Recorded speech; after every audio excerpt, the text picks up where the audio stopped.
So back to your question, why in the world would they be interested in doing business with us? There's three really big reasons. They make more money, a lot of money. Number two, it's secure and safe. And number three, it's not volatile. If you're a real estate investor and are wondering how to raise and leverage private money to make more profit on every deal, then you're in the right place.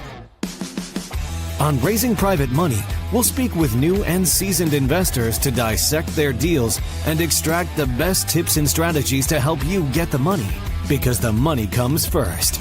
Now here's your host, Jay Conner. Thank you so much for joining us here at the Dwellynn Show, Jay. I'm your host, Ola Dantis. I cannot wait to dig in with you today, Jay. I've read so much about you. You're doing amazing things, and I just can't wait to get in. So thank you for joining, Jay. Hey, thank you so much for having me on, Ola. I tell you what, you've got quite the story of what you've done since you got here in the United States, coming over from the United Kingdom. And wow, we may look a little different in age, but I don't know. I want to be like you a little bit when I grow up. You know what I mean? Thank you so much, Jay. I don't think anyone I've ever said that to me on my show, so that's I like that.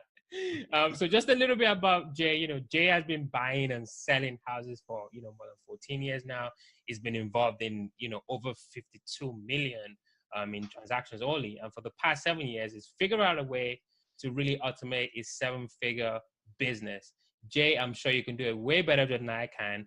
Can you just allow Dwell listeners a little bit more about yourself and kind of what you've been up to lately? Sure. Well, I live here in Eastern North Carolina. I've been buying, as you said, I've been buying and selling single-family houses for 15 years. The first 6 years, I funded my deals with, I relied on the local banks and mortgage companies. And then everything changed after getting in the business for 6 years. Like yourself, I also do commercial projects. I've got a pretty good sized shopping center that we developed from the ground up that's only about 10 minutes from here in my office. I live here in Morehead City, North Carolina.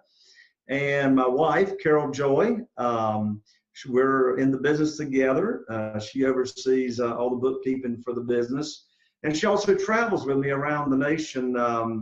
We do about 25 or 30 live events a year across the nation where we share with other real estate investors how we do the business. And what I'm known for is being Jay Conner, the Private Money Authority, because that's what I specialize in. I've got real good at raising money about 9 years ago when I got cut off from the banks. So what have I had going on lately? Well, just last week, I had my most recent live event here in Eastern North Carolina where we go out and look at our houses, and I teach real estate investors how to find deals before other real estate investors know they exist, that kind of thing. And just wrapped up this past week running my Mastermind group. We get together every 90 days and collaborate with what other people have got going on in the group and what's free. Because this business is just like any other business. It changes. What was working maybe a year ago as far as marketing and locating and finding deals and selling houses quickly, the strategies change. So that's always exciting. I always tell people, get together as often as you can with like-minded people and with people that are more successful than you are, right? I like that, yeah. If you want to learn how to play golf or tennis or whatever it is, hang around the people that are better than you. But nonetheless, don't forget about giving, because I always like to give back to even those that are starting out. Wow, yeah. I mean, that's the secret, right? Giving back that's a big piece that a lot of us forget. So, Jay, I can't wait. Can you just tell us, what your real estate business is currently like? What are you, what do you invest in? What kind of deals are you doing? How many deals a year and profits? Sure. Can you just give us a spiel, just a general overview? Sure. So my total target market, Ola, is only 40,000 people. Morehead City, North Carolina, only has between 8,000 and 9,000 people. So my total target market is only 40,000. So I'm going somewhere with this story. I only do 2 to 3 transactions a month in single family houses, okay, not including our other ventures. But with single family houses, only 2 or 3. But the average profit right now over the past 12 months is $64,000 per deal. So you don't have to do that many transactions to, have significant profits in your deals. So since I started using private money to fund my deals when cut off from the banks years ago, we've been blessed to have, the net profits per year of over $1 million. And of course, if you run the numbers the last 12 months, over $2 million in profits. And so again, I got a lot of good friends that are wholesalers, make a lot of money wholesaling. I got friends that do over 100 deals a year wholesaling with average profits of 7,000 to 12,000. But I mean, assignment fees, if you will, or simultaneous closings. But I like the $64,000 profit per deal, to tell you the truth. Yeah, I agree with you on that one. So the overview of the business, 2 to 3 a month. So last 12 months we've done about 30 deals. Most of them we do rehab or do some renovation to them, because to make that kind of money, typically you're going to have to do a fixer-upper to make that kind of profit. You're not going to make that kind of profit typically on what we call a pretty house. However, it's been my experience, Ola, that on average, only 13% of for sale by owners, FSBOs, if you will sell to us creatively. That means 87% want all the money. So 13% FSBOs, they'll sell to us creatively with either owner or seller financing, or buying subject to the existing note, or selling to us on lease option or what have you. But if 87% of them are going to require all the cash, and of course, bank-owned properties and the MLS and all that, they always require the cash and auctions and etc. And I want to have the private money lined up so I don't miss out on any of the deals. I like that. I really, really like that. So what I'm thinking is maybe you should walk us through the life cycle of a particular deal that maybe you've done recently, or you made, a pretty sizable profit. Just kind of walk us through, how did you find the deal? And obviously you're private money, king, so you use private money. And how did you kind of exit that deal? Sure. So, we got lots of stories, so I'll just tell one of the recent ones. So let's call this the farmhouse deal. All right, the farmhouse deal. And there's quite a few lessons learned from this, what happened with this deal. So the house is located out in the country, a couple of miles off of the main highway coming in here to our area. So I did a yellow letter campaign. Do your listeners know what a yellow letter campaign is? Feel free to kind of tell us what that is. Well, yeah, in fact, I just ordered another campaign for myself. So a yellow letter campaign is you mail out an invitation size envelope, typically 4 by 6 inches. It's handwritten on the outside in red ink. It's got a live stamp, peel and stick stamp. Usually I call them fun and funky stamps. So whatever, like we don't buy a roll of stamps. We buy, whatever the latest is, okay, where they come in sheets.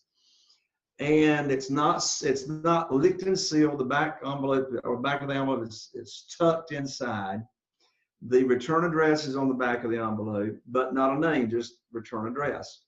So this gets a very, very high open rate. It looks like you got a note in the mail from your grandmother or an invitation to something. Okay, that's why it's called an invitation size envelope. Inside the envelope is a yellow piece of paper off of a yellow pad that's been torn off of a pad, and it's handwritten in red ink, personal, and it says, "Hi, my name's Jay Connor. I'm interested in buying your house located at blank." So you're not blank, but fill in the address of the property, because the mailing address might be a P.O. box or etc. They may not get the mail there. And sign, call me at, and Jay, that's it. That's it. So this letter gets between a 20 and 30% response rate. Okay, very high response rate. So the different lists we mail to, we mail different kinds of lists. This list we mailed to on the farmhouse deal was an absentee owner, out of state, absentee owner. So I'm looking for a tired landlord. All right. You got to be careful. If you're in a resort area, you'll be getting just a lot of secondary homeowners. Don't want that. I want tired landlords. that are sick and tired of tenants and toilets, right? So that's what we mailed to. This guy responds. He lived up in Chesapeake, Virginia. This house was in very, very poor condition. Built in 1945, not habitable. So here's one lesson learned. So over the phone, my acquisitionist, and my acquisitionist is a lady that gets the seller lead sheets filled out, all the information, the mortgage information, etc., negotiates the deal, gets them down as low as they'll go, and then sends it to me, and I review the seller lead sheet, right? And so she got them down to $80,000. And so we go look at the house. Now, the after repaired value at the time we looked at the house was approximately $155,000, $160,000 after repaired value. So got them down to 80. We went and looked. It's going to need major repair. She got them in person down to 60,000. The repairs come in at $80,000. It's a small 3-bed, 1-bath. We got to add another bathroom and closet on the back of the house. A big rehab for a small house, only 1,300 square feet. $80,000, but it's going to be drop dead gorgeous. And so those numbers don't work. If I got to pay 60, put 80 in it, that's 140. I can't sell it for 155 or 60 and make any money. So here's another big lesson learned from this deal, Ola, and that is I got back to my acquisitionist. I said, offer $20,000 for the house. And it sat on 2 acres, almost 2 acres as well. She said, they'll never take $20,000. Here's a big lesson. You don't know, and the seller of the property do not know for sure what they will accept until you make the offer. Make the offer. If you want a property, make the offer. So guess what? They took it, right? So I bought it for $20,000, put 80 in it. Now I got 100 in it. Absolutely gorgeous. You can even have horses on this property if you want it out in the country. So 20, I got 100 in it and put it in MLS on a Friday. And by Sunday, I had multiple offers. And guess what? I put it in the MLS for $174,000 because the value had appreciated since we got the original after repaired value. Well, under contract for $172.5 by Monday. Wow. Sold it for $172.5. I had 100 in it, less realtor commissions, and I could tell a lot of things that we did to the house, but no time for that on your show here. But that's a recent deal. Wow, thank you so much for sharing that. And for our Dwell listeners that maybe didn't catch on, but I really love the descriptive process that went into talking about the mailing letter, right? Because on other podcasts, people hear about, oh, you just send a letter to, but you went into detail, right? And can you just kind of elaborate on why you really described what you sent and what were you trying to tell us almost indirectly? Sure. So first of all is getting the envelope opened up, okay? That's number one. Now, yeah, you can mail a postcard, but we've tested postcards. I've been doing yellow letters for almost 10 years. And the yellow letters, particularly when you start getting, if you're mailing something more sensitive, you don't want to put sensitive information, i.e. foreclosure, probate, that kind of thing on a postcard. So number one, get the envelope opened up. Number two, let's stop and think about it. This is a handwritten, and I've used both. I've actually used handwriting services. I mean, real people with a red ink pen, hand addressing the envelope and actually writing the letter itself. But we have a service now that we use that really has a good handwritten font. So, Ola, if you want me to, I'll share my secret source. Is it yellowletters.com? No. Okay. No. Don't use yellowletters.com. I mean, I don't. Okay. I've been using the same lady for 10 years. Here's another big thing on yellow letters. I didn't know we were going to talk about yellow letters today, but here we go. So big thing on yellow letters. Do not ever, don't ever hire a yellow letter service. I don't care who they are. I don't care how well you know them. I don't care if they're your best friend. Do not hire a yellow letter service and pay them money to put postage on the envelope and pay them money to mail your letters. Ask me how I know how, or how I know that, right? Wow. Because I got scammed. I sent all this money, and I mean, this was years ago. Sent all this money, and obviously it's not the source I'm going to tell you that I used. I mean, here in a second. But I spent all this money, and I'm getting like hardly no response. And I used other services, and I got great response. And it's the same kind of list.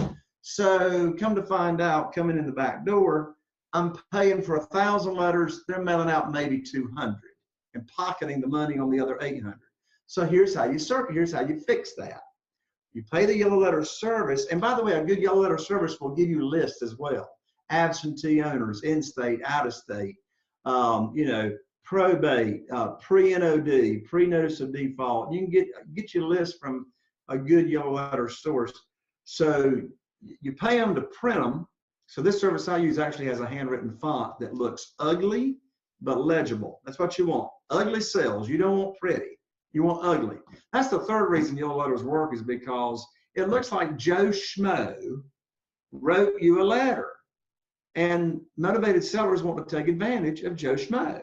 So it's not a business, it's not marketing business to individuals. It's very me to you, very personal. So you look like a new real estate investor, right? So come take advantage of me. So anyway, you pay the yellow letter service the money, all right? You're going to have me back on another show to even talk about private money. We're going to have to do part 2. We have to. How to fund your deals regardless of your credit, experience, or income. So you pay the money to the yellow letter service. They handwrite the letters, stuff them in the envelope, okay? They put a teeny tiny little number in pencil in the upper right-hand corner of the envelope that corresponds to the printout, so you can randomly check that they stuffed the right letter in the right envelope. And they mail all the envelopes already folded in force. So you fold this yellow letter in force, and you mail they mail them all to you, and you and your team put your fun and funky stamps on the envelope, and you drop them in the mailbox. That accomplishes 2 things. Number 1, you know they got mailed. Number 2, you know when they were mailed, so you know when you should be getting a response. You're not relying on somebody else telling you when you mailed them. And then thirdly, so you know you got them mailed. And it's coming from your local zip code. You know, the stamp on it, instead of coming out from California somewhere. I mean, nothing against California, but I'm in North Carolina. Right. So it doesn't like sync up, you know. So, I've never ever heard it described that way, Jay. Thank you so much. That is amazing. I've never even thought of that before, actually. Send it to me, and I can, send it out and distribute it. I really like that. I really, really like that. So before it keeps everybody accountable. So anyway, here's my secret source. All right. Her name is Christy King, K-I-N-G. She's located down in Florida. She's got great lists. She handles all the printing, turns it around in 48 hours. It's crazy. And her website is www.yellowletterlady.com. I was close, Jay. I was close. Well, I'm sure I haven't gone to look. I'm sure there's a yellowletters.com, right. But whoever it is, I don't know. Right. No, thank you so much for giving us that secret sauce. I really, really appreciate it. I appreciate that. Before we jump into the advantages of private lending, which I'm sure you will anyway, most Dwell listeners will be thinking, why would a private lender want to give me money? Why would they want to do that? Sure. I think what we need to do first, Ola, if you don't mind, is let's define even what a private lender is. Yes. Or what a private lender isn't. So a private lender is an individual, just like you, just like me, that loans us in money, funds our deals, and whether it's single family houses or apartments or commercial, whatever, from their investment capital, okay, or their retirement funds, personal retirement funds. Very, very big. I mean, over half of our private lenders loan to us from their retirement funds. We have, Carol Joy and I, we have 47 private lenders right now. And of course, your audience doesn't need 47 private lenders. Start out with 1 or 2, right? The way I did. But it's really important for your followers and viewers and listeners, if they want to get private money, they need to establish a relationship with a self-directed IRA company and representative that they can refer their new private lenders to on getting their funds transferred over from where they currently have retirement funds to a self-directed IRA company to where the lenders can truly self-direct. But anyway, I guess we should do a show on self-directed IRAs. Anyway, so it's an individual. So we're not relying on banks. We're not relying on institutions. We're not relying on mortgage companies. This is all doing business with individuals. And they come from 3 primary categories, all right? We call it your warm market, so people you have some kind of relationship with. Secondly, existing private lenders, and of course we can talk about where in the world you find those. And then the third category I call is your new warm market. It's people that I can tell you where to go meet. I can tell you where to go where the money is, how to network with those people, and then those people can become private lenders. So it's an individual. So back to your question, why in the world would they be interested in doing business with us? There's 3 really big reasons. One is they're going to make a whole lot more money than they can get through any traditional resources. Ola, do you know what the average 12-month certificate of deposit is paying at the local bank? I can guess. Right now? I can guess. 0.05. Unbelievable. So just a few months ago, it was 0.27. I'm talking about a 12-month CD. But it's been a little crazy recently. It's all the way up now. It's all the way up to 0.71% per year. Wow. So when you come along and pay a private lender 8%, now not 15% like hard money, but 8% with no points, no origination fees, no extension fees, straight 8%. That's still 16 times as much money as a private lender is going to get at a certificate of deposit, you know? I mean, they got some stuff out there now you can go pretty aggressively at between 3 and 4%, you know, with your stockbroker and get a fixed rate. But it ain't 8%. So number 1, a lot of money. Number 2, it's secure and safe. And here's how.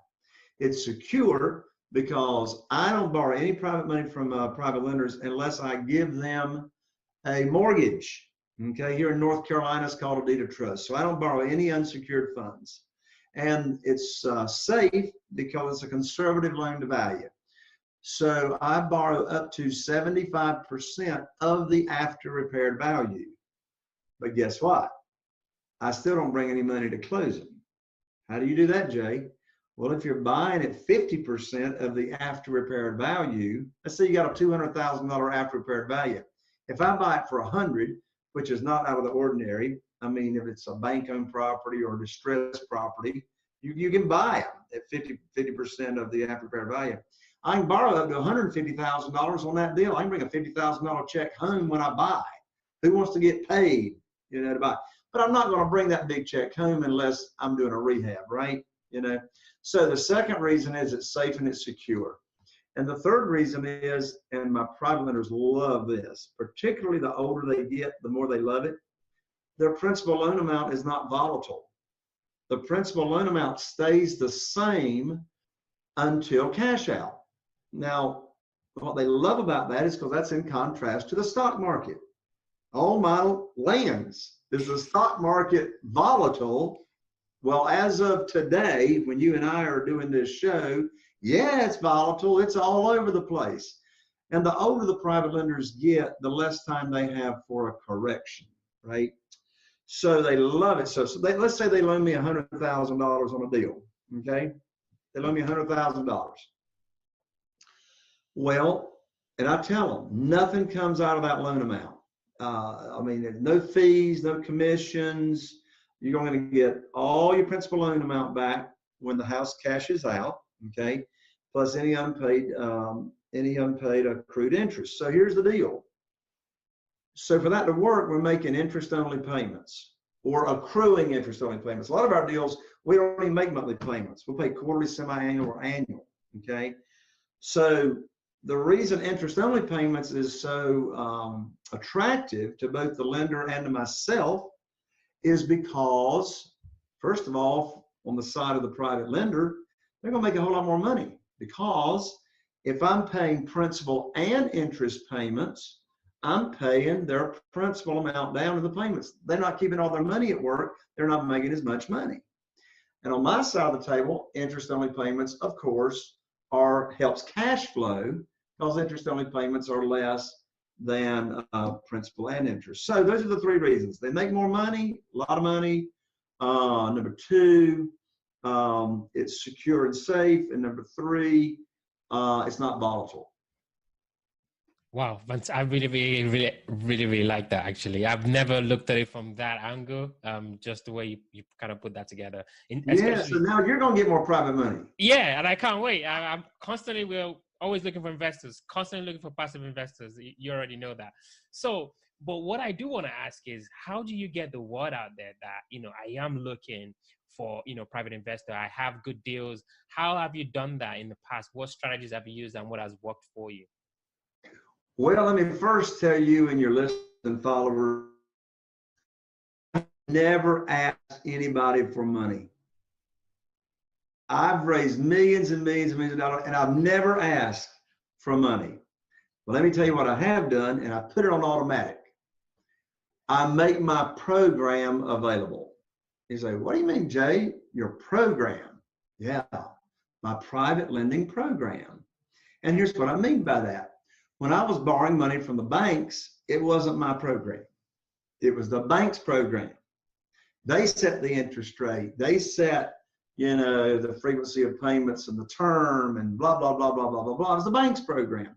You see, this was a huge mental mind shift that I had to get my mind wrapped around when I got cut off from the banks and learned about private money. When I learned about private money, I was able to attract. See, that's just it. We're not chasing, we're not begging, we're not selling, we're not trying to talk anybody into anything, right? And which is easier, chasing or attracting? Of course, attracting is much easier. So what I did is I put my program together, all right? So and I pay them all the same, okay, because they talk. So what interest rate am I gonna pay? What's my term? How can they get their money back in case of an emergency, blah, blah, blah, blah, blah, et cetera. And how am I going to get that word out? Well, so I wrote and recorded this audio called Stress-Free Investing, How to Print Money Automatically. And so when I started 9-10 years ago, I mean in private money, I've been doing the business for, quite a while. So I recorded this audio, and this audio, the purpose of the audio was not to sell people on my private lending program, because the audio doesn't spill the beans. The audio gives an overview of what private money is, because nobody's heard of private money. All 47 of my private lenders, none of them, zip, nada, none of them had ever heard of private money or private lending until they heard my audio, or until I told them about it over lunch or whatever. And so the audio tells what private lending is, but it doesn't tell the interest rate or how they get their money back in case of an emergency, or all the details. You see, the purpose of the audio is to get their greed glands swelling up, so they cannot wait to hear what your program is. See, it raises those questions. And so, when I started, 9 years ago or so, attracting private money, I just handed that CD out like it was candy. And I didn't even tell them, I didn't say anything about real estate. I didn't say anything about private money when I'm giving the CD. All I said was, I've got a 16-minute, and I stress that 16-minute because I don't want to think it's some hour-long thing. I got this 16-minute audio, and it will show you how to get higher rates of return on your money than you can probably get anywhere else.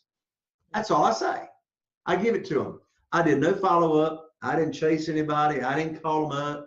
I figured if they listen to that audio and they got money, they're going to want to talk to me, right? Because fantastic program. So now we convert that, and I have recorded that audio and personalized that audio now for over 1,000 of my students across the nation. Customize it for them because it works.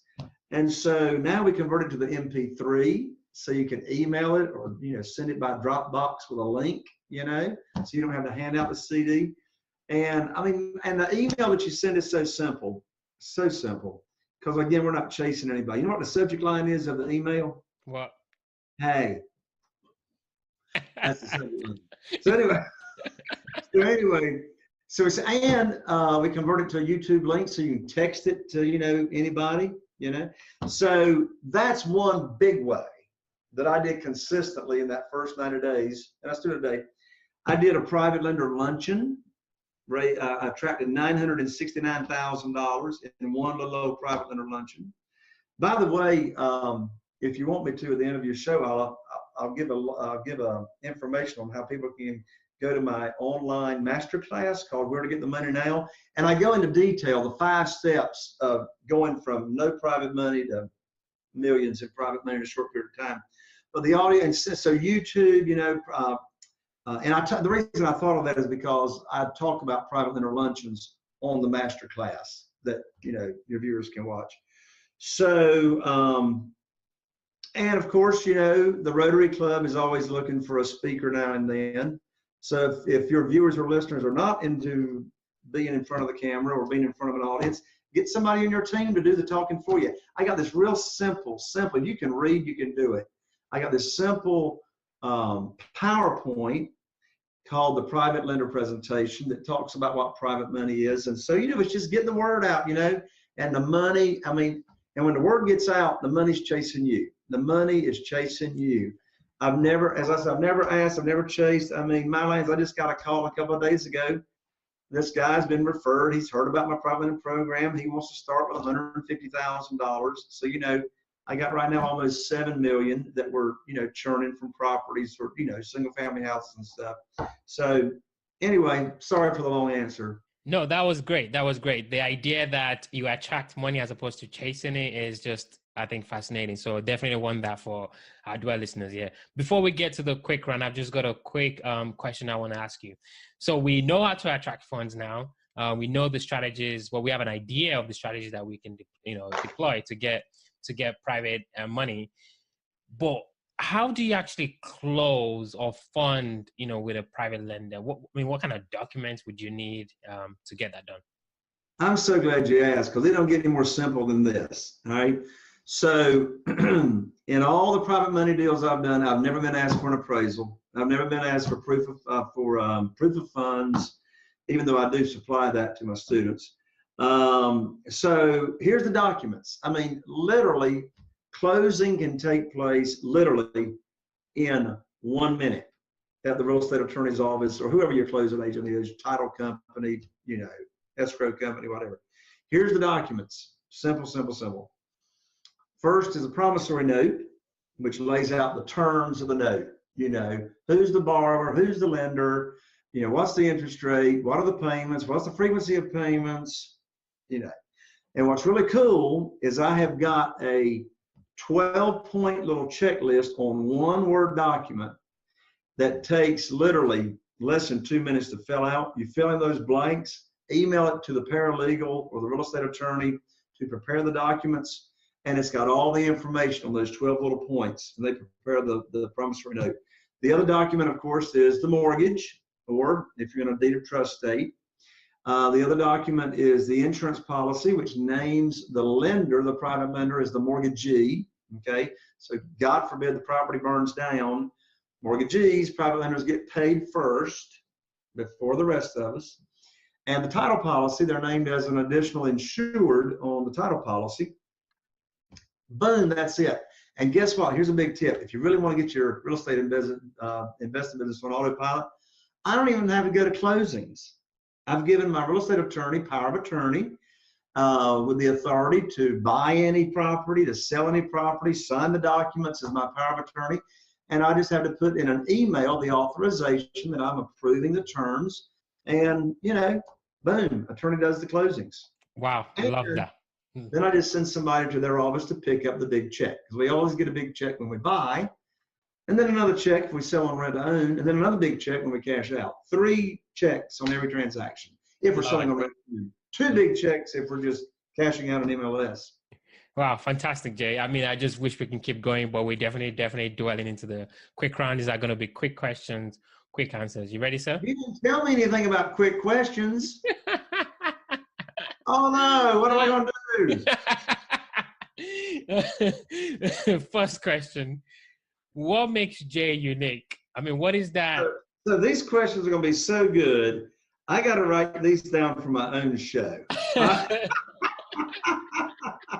By the way, do you mind if I tell folks about my show? Of course, please do it. Plug it in. Abundance.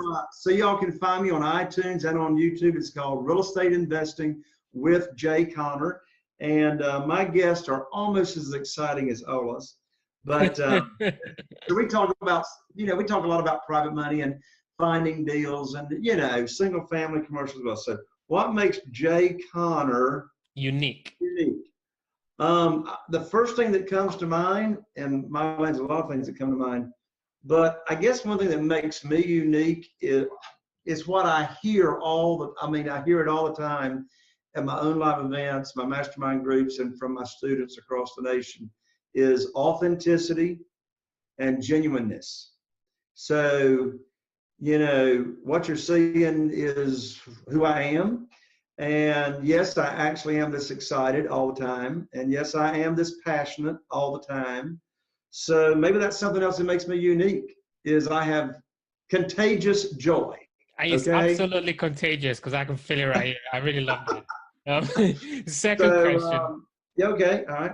Yep, second question. What was the last book that you read? And what was the one thing that you picked out of that book? What was that one thing that you learned from the book? Wow.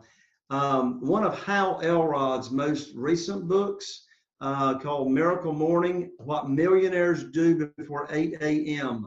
in the morning. And I absolutely love the morning routine in that book.